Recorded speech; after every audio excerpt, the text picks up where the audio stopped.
Mad, Urupanugacharya Varya, Srila Bhakti Vedanta Narayan Goswami Maharaj. Secondly, after my Sastang Dandavat Pranam, thousands of times at the lotus feet of my Sri Rupanuga Gaudiya Guru Parampara. And I offer my pranam to all the assembled Vaishnavas and Vaishnavis.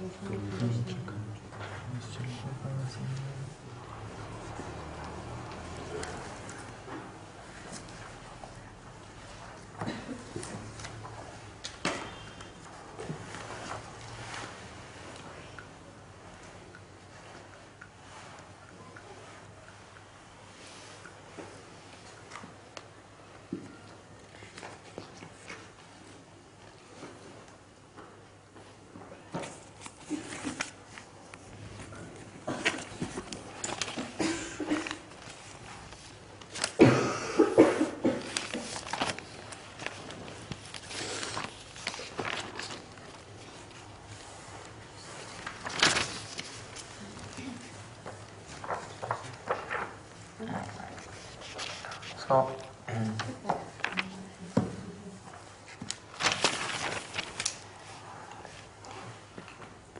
yesterday, of course, we were honoring the divine disappearance day of our Holy Master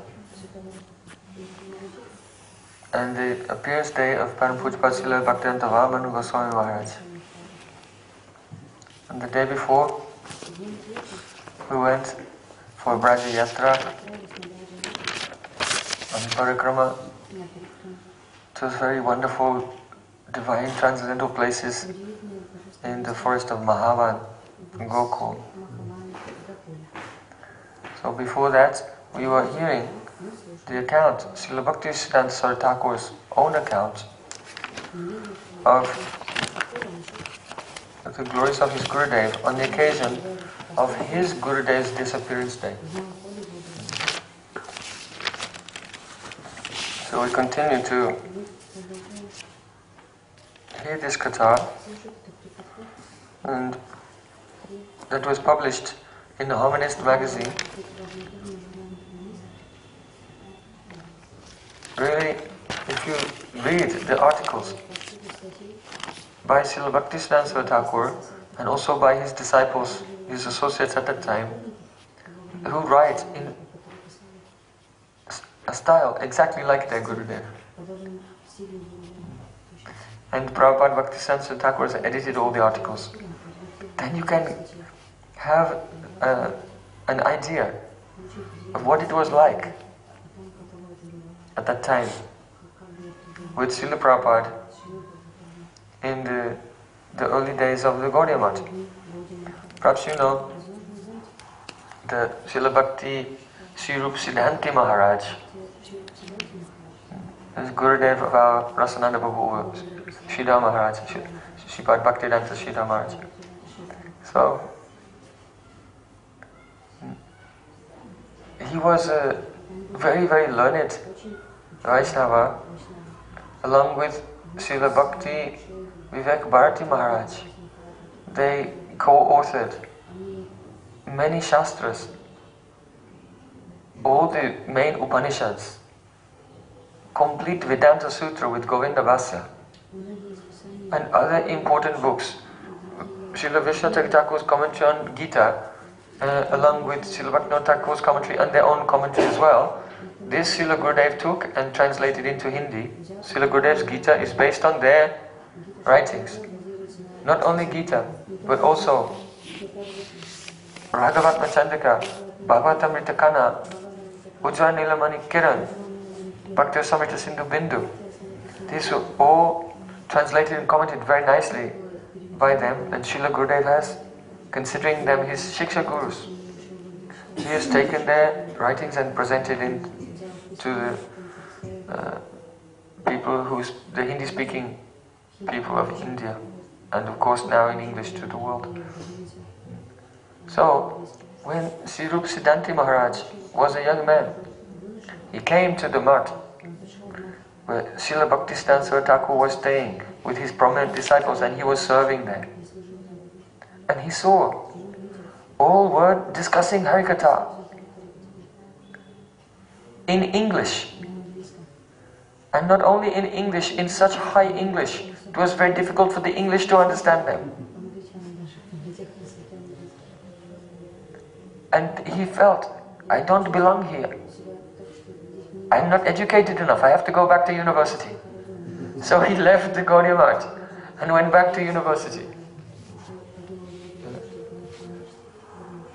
But while he was continuing his education, our Param Gurudev at that time, Vinod Bihari Brahmachari, went to his home and pulled him out from that situation and brought him back to the mat.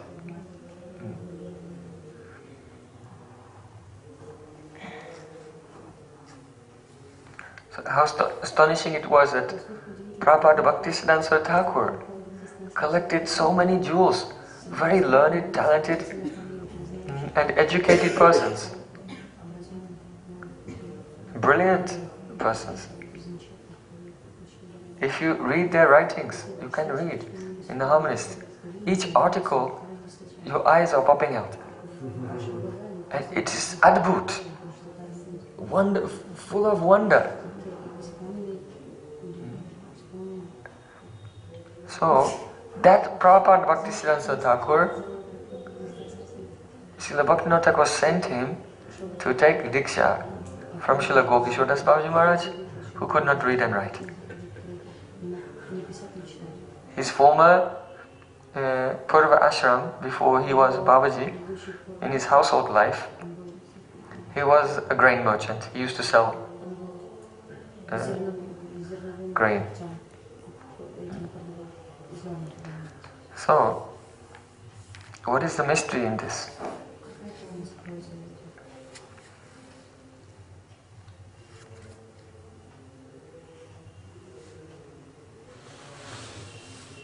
So we have heard, Prabhupada said, there is no humility except the sincere disposition to submit unconditionally to the servant of the Supreme Lord. All other shows of humility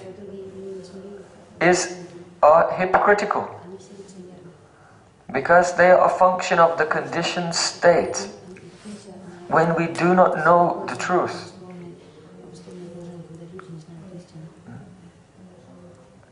There are different types of humility. First, the conventional humility. A person, they are raised in a good family, so they learn how to be polite. If senior persons are there, they don't speak unless they are spoken to. At the time of taking meals, they will not leave the table without taking permission from their elders and so on. They are polite, they have manners. And so in this way, they show some humble humility in the presence of their seniors. This is conventional humility. It is sattvic, not bad, from the relative point of view. Then there's a humility that comes about from weakness. One is Prabhuji, very humble. Why? Because one has no choice. One is completely controlled. Without bowing and making a show of humility, then one will have no place to live, no food to eat and everything. Due to humility, due to the oppression in the relative world. Then there's humility due to feelings of inferiority. You go any place, there are people, they are not controlling you.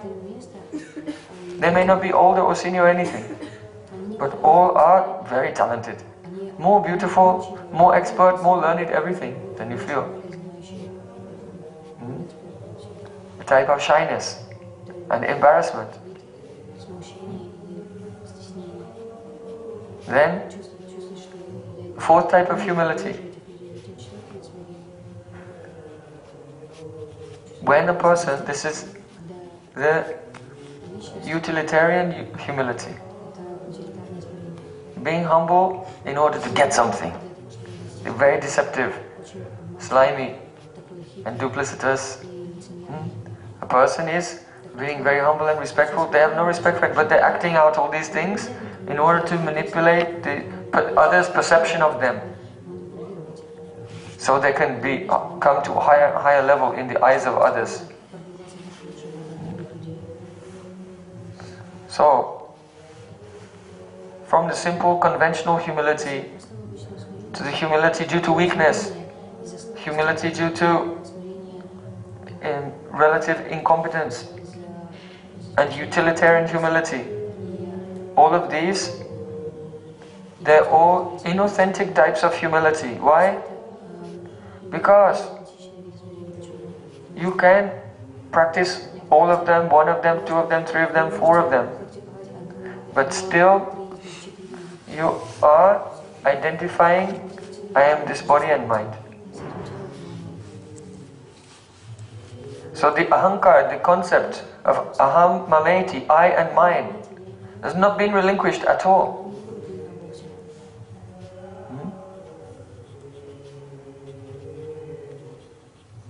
If someone is feeling embarrassed, oh, all are more qualified than me. Why are they embarrassed? Because desire is that I want to be great, but I'm not. Therefore embarrassment comes. So these type, it looks like humility, but they're all connected with the mature ego. All connected with the body and all connected with the mind. So here, Prabhupada Bhaktisiddhanta Thakur is saying, there is no humility except the sincere disposition to submit oneself unconditionally to the pure Vaishnava, the servant of Sri Krishna. Every other so-called humility is only a show and is hypocritical, because these are the functions only of the conditioned state. That means the state of bodily and mental identification.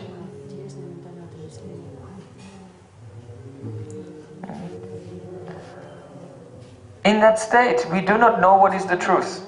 Until we know the truth, how can we avoid being hypocritical in all of our professions of duty? That means in all of our, we express, I have to do this, I have to do that.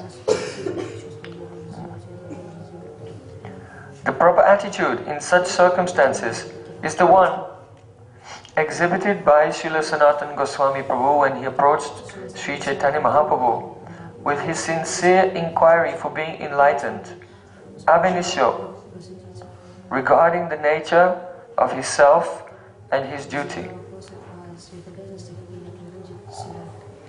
So, Prabhupada said, the editor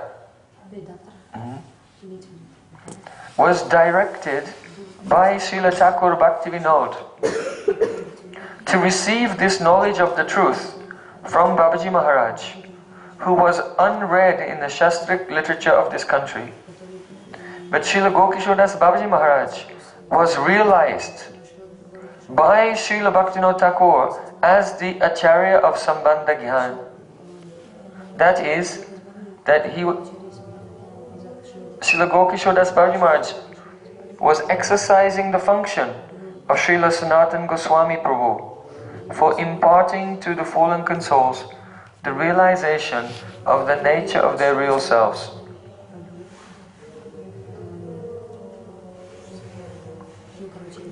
Shastras declare the spiritual unity of the Divine Master, manifesting themselves as the line or medium of the descent of the revelation in the form of the Word of God.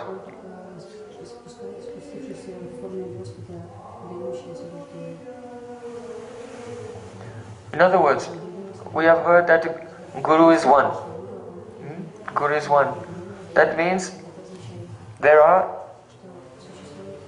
may be many Vaishnavas. Over the years, different great Vaishnavas appear and disappear. But their hearts are completely pure, and they are the instruments for Sri Krishna to communicate his message to the living entities of the world. And therefore, the Guru Tattva is one.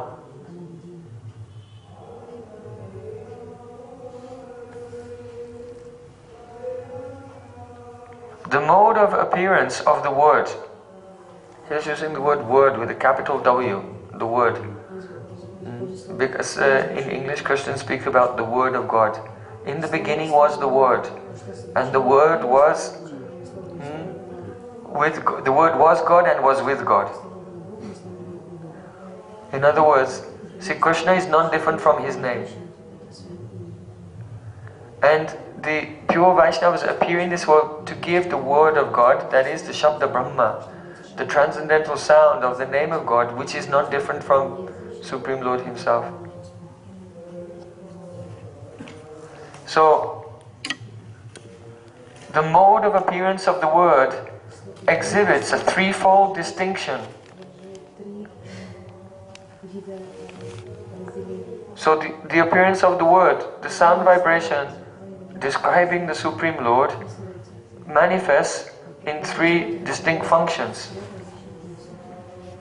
And accordingly, he shows himself as Sambandha Gyan, the knowledge of relationship.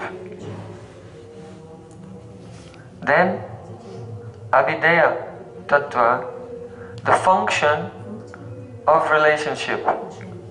In other words, first, by hearing, by the mercy of the Diksha Guru, who is the manifestation of Sanatana Goswami, the Acharya of Sambandha Gyan. See, Sanatana Goswami, he discovered Sri Radha Madan Mohan. So Madan Mohan, he is the predominating deity of Sambandha Gyan. He's so beautiful, he can make millions of cupids faint only by his fragrance from far away. How attractive. So here, the essential point is to know that one cannot be established in relationship with Krishna unless and until all relationship of attachment and possessiveness to the material world has been completely forgotten by the power of attraction to the Supreme Lord. Therefore he is Madan Mohan, who can bewilder even Cupid. Because on one side, the living entities, they're attracted by cupidity, by the mode of passion, the material world. And as long as their attraction is in that direction, anyone cannot be situated in Sambandha Gyan. So if they will realize the beauty of Madan Mohan, then they'll be attracted towards Krishna, and all connection, relation and attachment with the physical realm is cut. Now he becomes established in Sambandha Gyan. So this is the function of Madan Mohan, the function of the Diksha Guru, who is the manifestation of Srila Sanatana Goswami. Then, the function of relationship. Once one is established in relationship, then what activity should one perform in that relationship? So the Acharya of Abhideya Tattva is Srila Rupa Goswami, and he discovered Govinda Dev, who is the predominating deity, the Adhistatri Devata of Abhideya Tattva. And then Prayojan Tattva. The word exhibits itself as manifesting prem, pure love for the feet of the absolute person Shri Krishna. Predominating deity of Prayojan Tattva is Gopinath. And he was actually revealed by Paramananda Bhatta.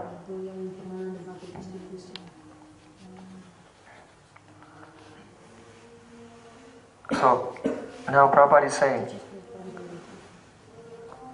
this age in which we are situated is distinguished.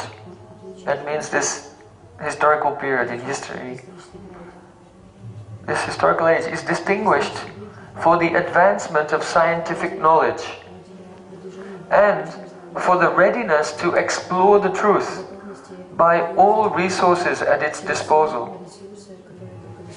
The realization of Srila Thakur Bhakti Node, was that the editor could receive the knowledge of the truth only from the hands of Srila Gaura Kishora Das Babaji, who did not apparently possess any training in the scientific modes of investigation which are popular in this age. This age, proud of its scientific knowledge, cannot be expected to appreciate any proposal that does not fall into line with its methods and convictions.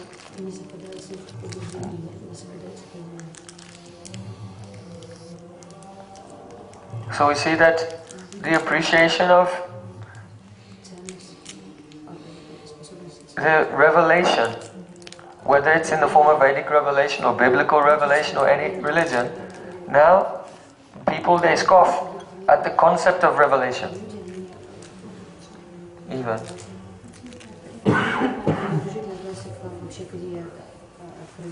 Why do they scoff at the concept of revelation? If there's God, all-powerful God, then surely, if anyone is to know Him, they will only be able to know Him when He reveals Himself. So the idea of revelation is completely logically consistent with itself. So why do they scoff? Because being proud, they cannot appreciate any proposal that does not fall in line with their methods and convictions. The method is empiricism, that the senses will be used to try to investigate the physical world. And then, when the information has been collected, then rationale, the reason, will then analyze that information collected through the senses and come up with a conclusion. And here, the pride makes one become completely blind. One is investigating the world, but first investigate yourself. Are your senses perfect? Do your senses have any limitations? Is your thinking really open-minded? Or is one limited to thinking in terms of categories that have been acquired through the limited sense perception? So if we examine the empirical approach to the world, we see that it's extremely narrow, and anyone who will insist on this approach and not entertain the possibility of another approach, they do so only out of bigotry and in the name of being rational. They won't follow any spiritual path due to simply irrational bias.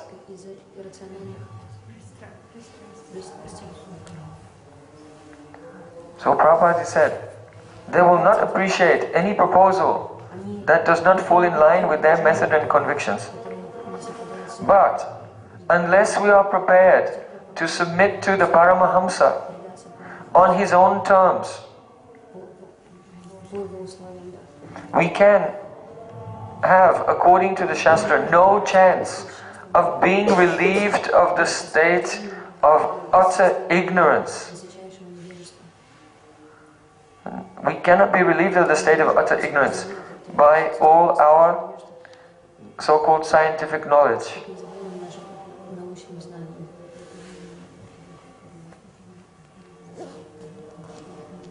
What is this scientific knowledge? Only the pradhan, the material energy, in its unmanifested state, has become infused by the glance of the Supreme Lord with the manifestation of three gunas, sattva, rajas and tamas. They are in equilibrium. At that time, when pradhan, the gunas appear in the pradhan in equilibrium, then it's called prakriti, nature. And when this nature begins to vibrate, it loses its equilibrium. In other words, first sattva begins to manifest. By the influence of rajas, then a sattva with a little touch of rajas appears. So it is predominantly sattvic That is called the Mahatattva, or element of Chitta. And then when Rajas becomes more prominent, then Sutra Tattva, which is a universal pran. And when the Mahatattva or the Chitta becomes predominantly tamasic, then the element of Ahankara manifests. Then below this, from this Ahankara, in the portion which is predominantly Sattvic Ahankara, it's already tamasic to begin with, but the one which is relatively more sattvic than the rest. From this manifests manas, the mind. And from the Rajasic Ahankar manifests the subtle atoms of the senses. That is Pancha Gyanindriya, 5 knowledge acquiring senses, and Pancha Karmendriya.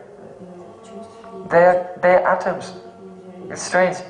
In our bodily consciousness, anyone cannot perceive the form of the senses. Anyone cannot figure it out. Where is the sense of hearing? Is it here somewhere? In the ears? Where is the sense of smell? Is it in your nose? The senses, the original swarup of the senses, they're atoms. And they're gathered around the Atma in the region of the heart. But their influence is spread throughout the body. The tamasic Ahankar produces the Tanmatra. Tanmatra means 5 Tanmatras, 5 sense objects, the objects of the senses. They're also atomic. Their swarup is also atomic. They are subtle atoms. And from these 5 Tanmatras, or the 5 sense objects, develop the 5 gross elements. From the Tanmatra of Shabda, sound, comes space. And space is the most subtle thing that we can think of. So we cannot understand the Tanmatra, the more subtle elements of the sense objects. What to speak of the senses themselves? What to speak of the mind? Or intelligence is, buddhi is also a rajasic transformation of ahankar. So, the empirical persons, their consciousness is absorbed completely in the gross energy. They cannot even understand how they're experiencing it. They're so absorbed in the gross energy that they even postulate that consciousness does not exist. That awareness or consciousness is a product of the gross energy. When the gross energy is mixed together at a certain point, the lights come on. Just like you put some wires together in a room, then you flick the switch and then the light comes on. So all the parts of your body are put together in a particular way, and then the lights come on. Now we are aware.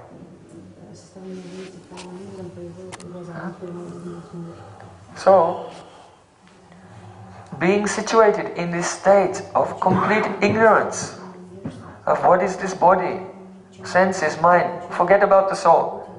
The soul is very, very far away from them. They don't even know how their own senses are working. Or mind. Then being in that state of ignorance, they begin their journey of investigation. So all science is this. This journey of investigation beginning from ignorance.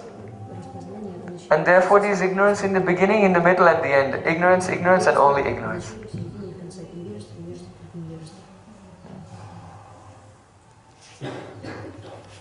So, Prabhupada is saying, unless we are prepared to submit to the Paramahamsa, we have no chance of being relieved of the state of utter ignorance by taking shelter of scientific knowledge.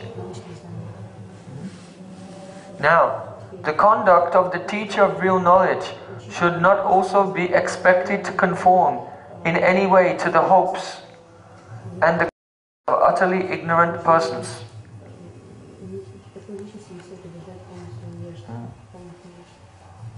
Now, Prabhupada is coming to his conclusion.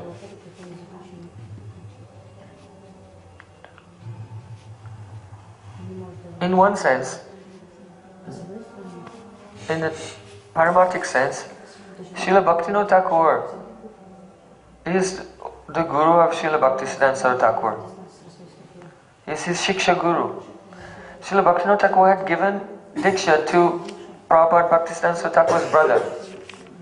But he did not give to Prabhupada. Now Prabhupada is explaining.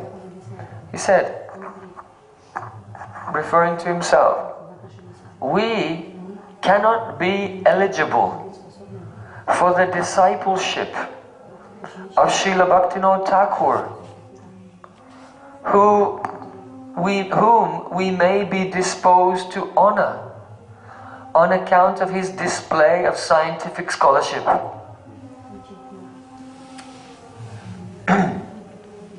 Unless we are cured of all our scholastic vanity through the realization of knowledge of transcendence by unconditional submission to the lotus feet of Srila Gokishore Das Babaji Maharaj. No? Did everyone follow that? I'll say again. It's very beautiful. He is saying essentially that an ordinary person in this world will look at Srila Bhaktivinoda Thakur and honor him. Why? He is so educated.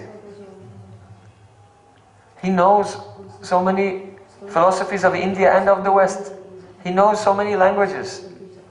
And he can present things in a scientific way also. But if someone has, due to their materialistic consciousness and pride, they honor him, they admire him on material grounds, according to their material value system.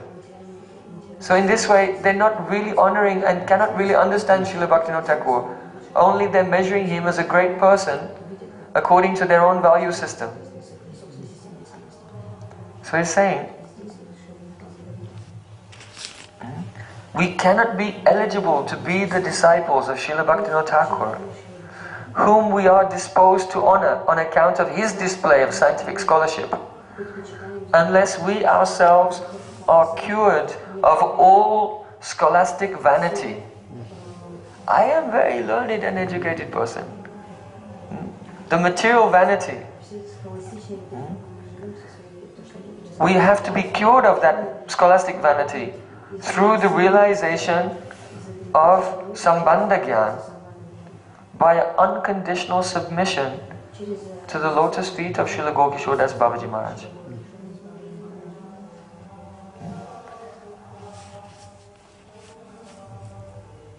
Namo Gaur Kishoraya Sakshat Vairagya Murtaye Vipalambar Sambode Padambujayate Namo.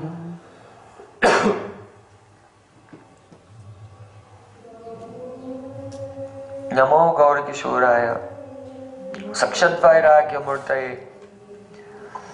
He has been called the direct embodiment of Vairagya,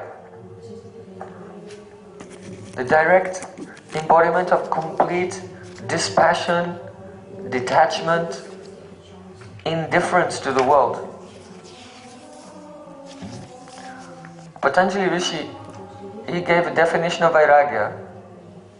He said, it is the disposition of a person who has given up all desires to taste the gross and subtle worlds due to knowledge of the superiority of his soul to the lower elements. Understand? Vairagya, detachment, means it is the disposition of the person who has given up all desire to taste the gross and subtle aspects of the physical world due to being situated in knowledge of the superiority of Atma to the world. Krishna said in Bhagavad Gita, Apariyasitas tam tanyam prakritim vidime param Jiva Bhuta Mahabaho Jayedam Dayate Jagat Bhumi Rapu Analova Yukamano Budevacha Ahankarayate Me Bina Prakti Astada. Krishna said, earth, water, fire, air and space, mind, intelligence and false ego. These are my 8 separated energies. But you should know that there is an energy superior to this. Jiva Bhuta, and that is the Jiva, the soul. Superior to all of these things. So the happiness of the connection of the senses with the world, this has a beginning and end. Bhogaishwarya prasaktanam taya parta shetasam vyavasayatmika buddhi samadho navidhiyate. Krishna said, if someone in their mind, they have attachment to enjoy or for luxury in this world, then the one pointed focus of mind which is necessary to attain samadhi, trance, in which one can realize God, will not be attained by them. He said, Yehi sangspasaja boga dukkha yonaya evate adyantavanta konteya nateshu ramate buddha.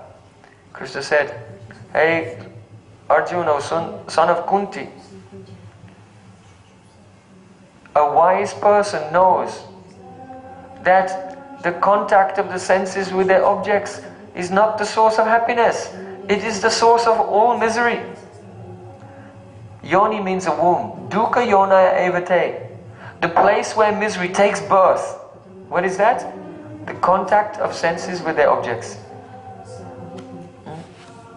Adyantavanta konteya. Hey Arjun, such pleasures, they have a beginning and an end. And therefore, nateshu ramate buddha, an intelligent person does not find happiness or satisfaction in this. Don't sleep. Why? When the senses contact their objects, then the person only the person whose consciousness is sunken down into the gunas, they can feel some chitta vikara, some movement of the chitta, which makes them feel relatively satisfied for a moment.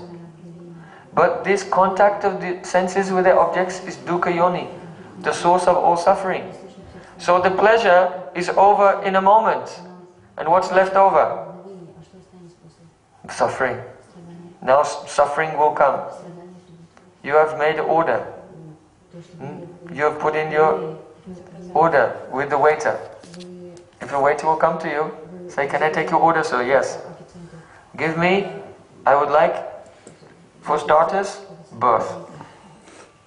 And then for the main course, I'll have disease. And then for the dessert, I'll have old age and death. Thank you. So you put in your order with the waiter, like this. Then you go and then bring all these things. So when a person engages in sense gratification, they're making an order for the extension of the cycle of birth and death. The pleasure is gone in a second, adyantavanta konteya. But dukkha yona, what is left? One has made this order. One has put in a request for the next life, and the next life, and the next life. So, the disposition of the person who has given up all such desires, knowing that the Atma is superior, is called Vairagya. As Krishna said in the 3rd chapter of Bhagavad Gita, in the end of the 3rd chapter, Arjuna poses the question to Krishna. O Krishna, by what is a person engaged in activities even against his own will? Sometimes a person, they don't want to do something, but they end up doing that activity, though it's wrong or bad or whatever. Even they don't want to, but against their will. So Krishna said, Kama Esha, Krodha Esha, Rajaguna Samudbhavaha. It is calm, lust. And this lust becomes Krodha, anger. And it is Rajaguna Samudbhava. It is born from the contact with Rajagun. In other words, if one becomes Rajasic or does Rajasic things, then it is guaranteed that they cannot control their senses. Shortly afterwards, by force, the force of Rajas will engage them in sense gratification, even they don't want to do it. Understand how this material energy works? If you put an arrow on a bow, if you pull the string this way, then if you let go, it will not stay there. It will So when we come in contact with Rajagun, the mode of passion, afterwards, due to the contact with Rajagun, senses they will by force engage one in activities against one's will. That's why it is said, Tato dharmas tato jnanam. That dharma, or the righteous activity in this world, only comes from sattva gun. Because those in Rajagun, they cannot follow dharma because they are forced to break a dharma by the influence of the mode of passion. So dharma rises up from sattva gun, and then from dharma comes jnana, the power to discriminate between matter and spirit. Because that power of discrimination is not an intellectual exercise, it's a function of the shuddhata, purity of the chitta. You cannot have a lesson. Oh, this is matter, this is spirit. So yes, this is matter, this is spirit. You cannot learn it. The heart has to be purified of tamagun and rajagun, and in the state where sattva is predominating, then one can intuitively experience and feel it. What it means, matter and spirit.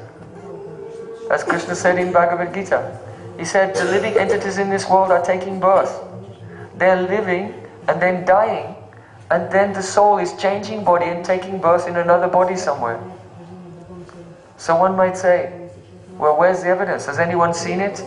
Krishna said, those whose hearts have been illuminated by jnana, by knowledge coming from sattva, they can see it. They can see it clearly.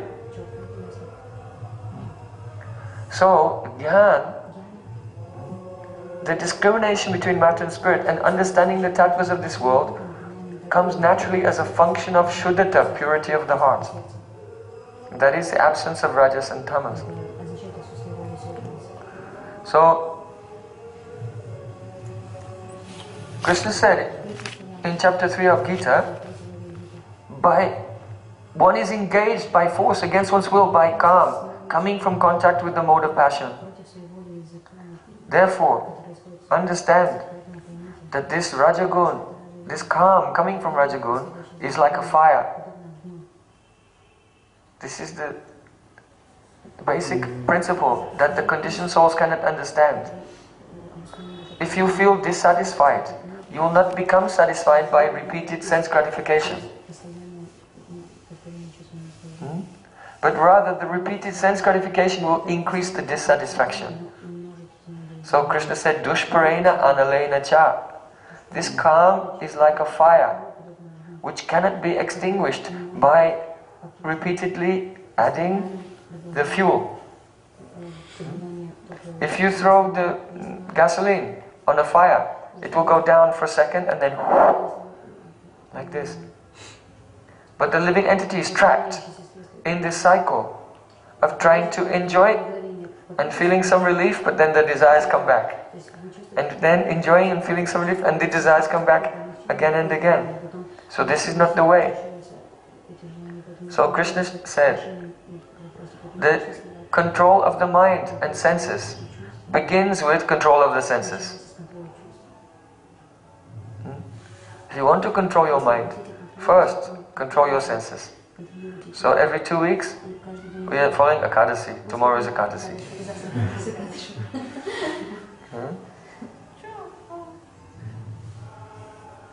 So first, First, Krishna said, first regulate the senses. Don't stop them completely, just regulate them. There are some regulative principles. Don't allow the senses to run here and there, the mind will never... First, just regulate the senses. Then Krishna said that as the embryo is covered by the womb,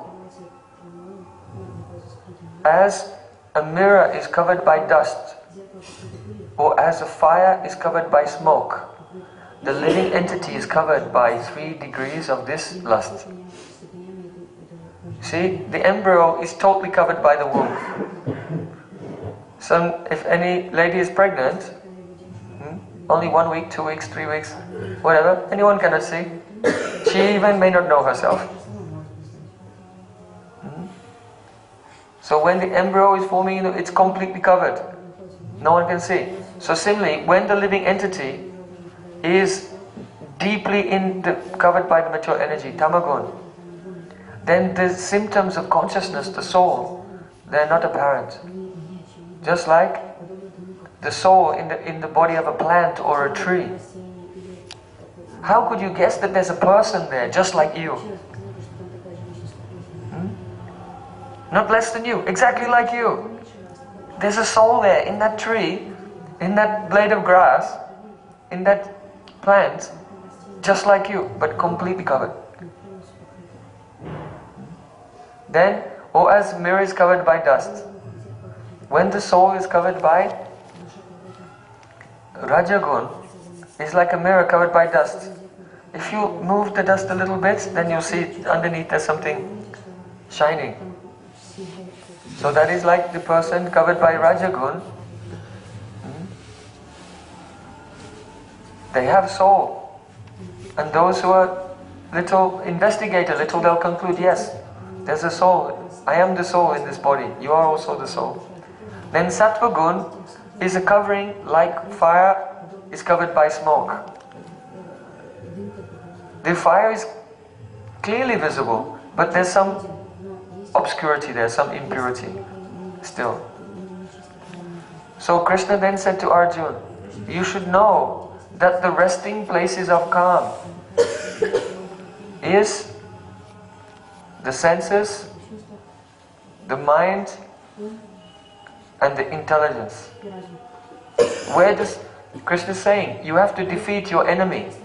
Calm, lust is the enemy of the soul that must be defeated. So if you want to defeat an enemy, you have to know where does he live. So Krishna said, the enemy resides in your senses, your mind and intelligence. And then Krishna gave the final conclusion in this regard. Indriyana mana pravur. You should know that the mind is superior to the senses. Mind is superior to senses. And then know that buddhi, the intelligence, is superior to the mind. But know that Atma is superior even to buddhi. And therefore, situating yourself in self-awareness of the Atma, you should take on this enemy, the enemy of lust, knowing that you are superior. So we are telling, Vairagya means the disposition of one who knows, I am Atma, I am soul, I am spiritual. To be involved in the sense gratification of the world is the degradation. Someone thinks that they are very great and sophisticated if they can enjoy different kinds of sense gratification. Caviar, Rolls-Royce car. If they can have very expensive sense gratification, they think they are superior. No. Any activities of sense gratification in the world is a degradation to the soul. Know that you are superior to everything in this world. It's not to be proud, It's to understand ontologically that the soul, being spirit and being a part of Supreme Lord, is far, far above and beyond any of the elements of the material world. So knowing oneself to be superior to all the things of this world, the disposition of giving up any desire to be like a pig and jump into the drain of the material elements, like a pig going in the drain. And all these desires, give them up. This is called Vairagya. Understand? Vairagya is not when you think, oh, I'm going to be detached, and then many desires are coming in the mind, and oh, what to do? And one is feeling nervous and unsteady, and should I do this or should I do that? It's too much. I can't be renounced anymore. I can't be detached anymore. This is not Vairagya. Vairagya is the disposition of being calmly, peacefully, and satisfied situated in the knowledge. I am a spiritual being superior to all lower energies, and therefore I will not degrade myself by stooping to be in contact with them, because I am the servant of the completely pure, eternal, Supreme Lord. So this is the negative definition. The explanation of Vairagya via negativa, by the negative way. And the positive way is the Vairagya means Vishesh Rupe Rag. To have Vishesh, intense, special Rag, attachment to Krishna. This is the main thing. If one has a very intense and special attachment to see Krishna, and that means in this world, for us, attachment to the name of Krishna. Mahaprabhu said, Eitadvirshi tava kripa bhagavan mamapi durdaivam idrishamya janinanuragaha. My Lord, you are so merciful that you come before me in the form of your name. But due to great misfortune of committing so many offenses, I don't have the anurag, the continuous rag attachment for you. This is my great misfortune. So, a real, transcendental and stable Vairagya, stable detachment, means a positive attachment to see Krishna in the form of his name. And so, the detachment from the world is anusangiko, an incidental quality. Therefore it is said, Vasudeve Bhagavati Bhakti Yoga Prayojita Janyatyasu Vairagyam Jnanam Chayad Ohetukam. Simply by rendering devotional service to Vasudeva, the Supreme Lord, then very soon, by themselves, Gyan and Vairagya appear causelessly. In other words, the ability to discriminate between matter and spirit, the eyes of knowledge, and the detachment from the world, Vairagya, they are raised naturally by the absorption in service to Vasudeva, Krishna. So, Namo Gaura Kishoraya Sakshad Vairagya Murtaye. Srila Gokishoda Das Babaji Maharaj was completely absorbed in Nam. And outwardly, his attachment for Sri Krishna was manifest in extreme Vairagya, extreme renunciation. He had one cloth, other than that, no clothing. And eating almost nothing. Living sometimes in a latrine.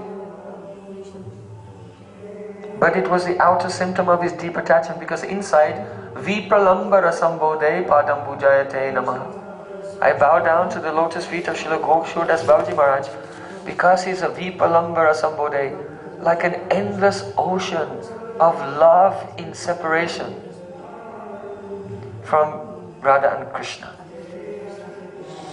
So, Srila Bhaktisiddhanta Saraswati Thakur is saying, my father sent me to Srila Gokishoda Das Babaji Maharaj so I could receive from him the Sambandha Gyan, the knowledge that I am situated in utter ignorance and bewilderment.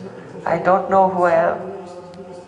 Yet he will awaken my awareness of my own ignorance by awakening the awareness of my Sambandha relationship is with only Krishna. My relationship is not with anything or any person of this temporal plane. My relationship is not with this body. My relationship is not even with my mind and thoughts. You have no relation with the thoughts in your mind. You cannot imagine it. This is the Sambandha Gyan that will come when one is situated in Atma Gyan, understanding of the self. The conditioned soul has not the slightest suspicion that he is completely distinct from the thoughts in his own mind. You cannot imagine. This is the extent of the utterly blinding ignorance, which is the effect of Maya, which comes due to aversion. Only the aversion, the apathy towards the service of Krishna, and this blinding ignorance covers one completely. So, now, Srila Bhaktisiddhanta Swami Thakur said, it is the purpose of this Harmonist magazine, by the grace of Srila Babaji Maharaj, to make available to the whole world Babaji Maharaj's teaching of the knowledge of our relationship with the Absolute, as far as it is permitted by His mercy. But it is not possible for any of us to really benefit by His teaching unless we voluntarily seek for His mercy. Gaur Kishore Das Babaji Maharaj is the eternal servitor of Shri Krishna. His function of bestower of enlightenment is for all time. He can never die, and neither does he refuse to be accessible to the humble seeker of his mercy. See? This is Prabhupada's realization of his own Guru. And you should think also to your Guru and his Guru, and of course Prabhupada and all our parampara.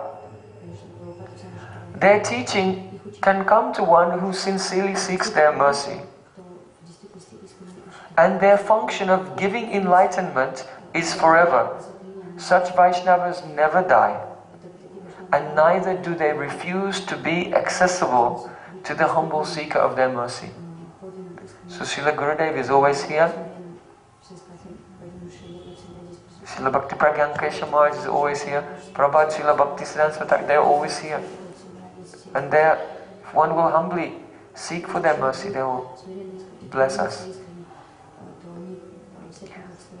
So in conclusion, may the transcendental personality of Srila Gaur Kishore Das Babaji be pleased to manifest himself to the eclipsed cognition of our souls through these discourses inspired by the sacred titi of his disappearance. So finally, here Prabhupada is giving an Ashirvad, his blessing. May Gaur Kishore Das Babaji Maharaj manifest himself to our eclipsed consciousness through the medium of this discussion of his glories on the occasion of his disappearance day. Very beautiful. Prabhupada's language is so charming. The eclipsed cognition. You know eclipse? If there's a lunar or solar eclipse, then we see that the Rahu, or the shadow of the moon or the earth, whichever way you want to look at it, but a dark spot moves and covers the shining moon, sun, and the sky goes dark.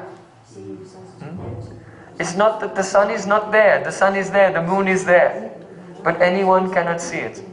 So in the same way, the cognition of our soul, that means the awareness that I am an eternal spiritual being and servant of Krishna, it has become eclipsed by the Rahu of Maya. And so we have very limited cognition, ability to experience. But he's saying, may Gokishore Das Babaji, by his causeless mercy, manifest before our eclipsed cognition and remove the darkness of our ignorance. That's it. Srila Gokishore Das Babaji Maharaj ki jai.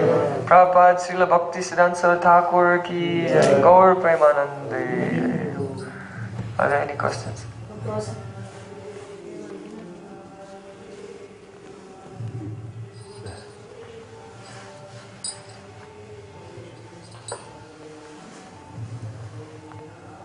Today we have discussed the Siddhanta, Tattva. Any higher level of understanding. Who is Krishna? Who is Radhika? What is Leela? What is Vrindavan? Unless and until one is situated firmly, moment by moment, at every second of your life, seeing from the vantage point, from the perspective of this Tattva, then any idea you may have of Krishna is all wrong, fake and imaginary. Understand? It is corrupt and polluted conception arising from the speculation of the material elements in the form of the mind. So, first be situated properly in Sadharan Sambandha Gyan, then gradually Vishesh Sambandha Gyan will awaken. And then the Abhideya Tattva and the Prayojan Tattva will come.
Rama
Jai Gaur